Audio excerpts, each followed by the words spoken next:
একসঙ্গে 20টি কৃত্রিম উপগ্রহ উৎক্ষেপণ করে বিপত্তি, আইনি জটিলতার মুখেও পড়তে পারে এলন মাস্কের সংস্থা স্পেসএক্স। কারণ মহাকাশে কার্যত অচলাবস্থার সৃষ্টি করেছে তাদের ফ্যালকন 9 রকেটটি। কৃত্রিম উপগ্রহগুলিকে সঠিক জায়গায় পৌঁছে দিতে পারেনি রকেটটি, ফলে পৃথিবীর উপর কার্যত ঝুলে রয়েছে মাস্কের সংস্থারই 20টি কৃত্রিম স্টারলিংক উপগ্রহ। সেগুলি পৃথিবীতে আছড়ে পড়তে চলেছে বলে জানা গিয়েছে। বৃহস্পতিবার রাতে ক্যালিফোর্নিয়ার ভ্যান্ডেনবার্গ স্পেস ফোর্স সেন্টার থেকে ফ্যালকন 9 রকেটটি উৎক্ষেপিত হয়।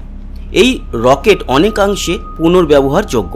মহাকাশে মানুষ বয়ে নিয়ে যেতে সক্ষম যেমন, তেমনি 2000 কিলোমিটার পর্যন্ত উচ্চতায় কৃত্রিম উপগ্রহ বয়ে নিয়ে যেতে পারে। গত 9 বছরে 350টিরও বেশি বার মহাকাশে সফল যাত্রা করেছে এই ফ্যালকন 9 রকেট, কিন্তু সেই রকেটকে ঘিরেই বিপত্তি দেখা দিয়েছে।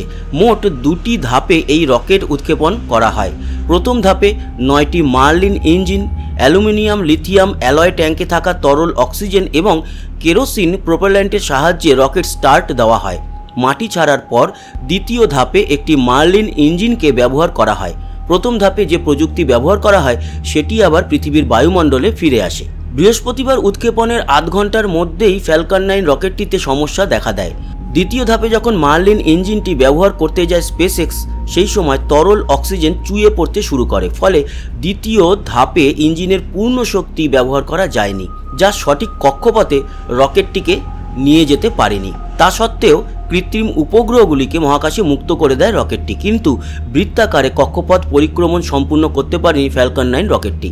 এর ফলে পৃথিবী থেকে অতি সামান্য উচ্চতায় মাত্র 135 কিলোমিটার উঁচুতে কৃত্রিম উপগ্রহগুলি ছড়িয়ে ছিটিয়ে পড়ে। ফলে যে লক্ষ্যমাত্রা নেওয়া হয়েছিল তার অর্ধেকের কম উচ্চতায় এই মুহূর্তে কার্যত ঝুলছে কৃত্রিম উপগ্রহগুলি। কৃত্রিম উপগ্রহগুলির বেঁচে থাকার কোনো সম্ভাবনা নেই, যে কোনো মুহূর্তে আছড়ে পড়বে সেগুলি। এতে জনজীবনের কোনো ক্ষতি হওয়ার আশঙ্কা নেই। বায়ুমণ্ডলে প্রবেশ করেই সেগুলি পুড়ে ছাই হয়ে যাবে বলে জানিয়েছে স্পেসএক্স। কিন্তু আমেরিকার ফেডারেল এভিয়েশন অ্যাডমিনিস্ট্রেশনের তরফে ফ্যালকন 9 রকেটের উপর নিষেধাজ্ঞা চাপানো হয়েছে। আমেরিকার ফেডারেল এভিয়েশন অ্যাডমিনিস্ট্রেশন জানিয়েছে বিষয়টি নিয়ে তদন্ত শুরু করেছে তারা। সেই তদন্তের রিপোর্ট প্রকাশ করা হবে। সেই মতো সমস্যার সমাধান না হওয়া পর্যন্ত, তাদের ছাড়পত্র না পাওয়া পর্যন্ত রকেটটির উপর নিষেধাজ্ঞা বহাল থাকবে। এতে কয়েক সপ্তাহ, কয়েক মাস বা তারও বেশি সময় লাগতে পারে বলে জানা গিয়েছে। মহাকাশ গবেষণার বাণিজ্যিকরণ হওয়ার পর আমেরিকায় স্পেসএক্সই এখনও পর্যন্ত সবচেয়ে সফল বেসরকারি সংস্থা।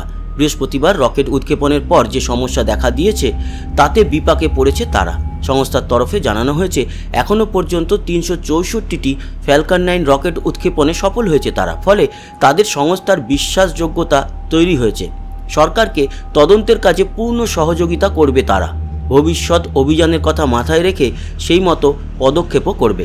তবে মহাকাশ অভিযানের ক্ষেত্রে দায়িত্ব জ্ঞানহীনতার অভিযোগে স্পেসএক্সের বিরুদ্ধে আগেও আঙুল উঠেছে। পরিবেশের ক্ষতি করার অভিযোগ রয়েছে তাদের বিরুদ্ধে। এর আগে তাদের ড্রাগন ট্রাঙ্কের একটি অংশ পৃথিবীতে আছড়ে পড়ে। তাতে যদিও মারাত্মক ক্ষয়ক্ষতি হয়নি, মহাকাশে আবর্জনা বৃদ্ধি নিয়েও বারবার প্রশ্নের মুখে পড়েছে মাস্কের সংস্থা।